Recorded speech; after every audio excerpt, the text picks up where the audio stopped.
Setelah menjalankan pemusatan latihan selama 6 bulan, sebanyak 228 atlet kontingen Sumsel akan segera diberangkatkan ke Jawa Barat mengikuti PON ke-19 pada 9 September 2016. Taufik Arif, Sekretaris Pelatda KONI Sumsel mengungkapkan, untuk pemberangkatan sendiri akan dilakukan secara bertahap, meskipun beberapa cabur lain telah berangkat terlebih dahulu, yakni sepak bola dan dayung, yang memiliki anggota lebih banyak dari cabur lain.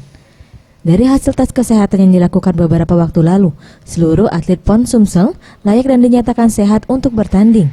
Serta untuk atlet Sumsel yang dapat membawa medali emas, pihak KONI Sumsel menyiapkan bonus serta 1 kamar apartemen di Jakabaring.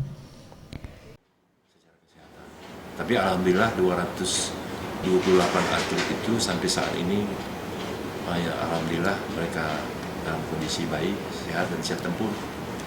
Dan semalam kita sudah bertemu dengan pimpinan KONI, pimpinan kontingen, ya, para pelatih dan atlet untuk menguatkan tekad berjuang untuk bisa meraih yang terbaik. Dan itu seluruh pelatih dan atlet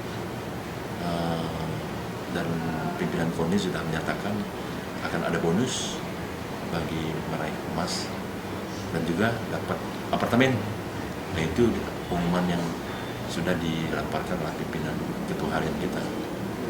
Nah, bonus itu nunggu Pak Gubernur berapa besarnya, tapi apartemen insya Allah sudah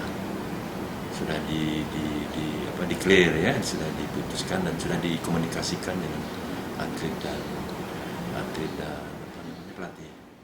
Ia menambahkan, untuk target klasmen sendiri setidaknya Sumsel dapat berada di zona 10 besar, dengan target medali emas sebanyak 15 medali emas di nomor cabur yang ditargetkan pihak KONI Sumsel, seperti di nomor catur, sepak bola, dan atletik. Faradu Satria, Septiawan Rizky, Sriwijaya TV.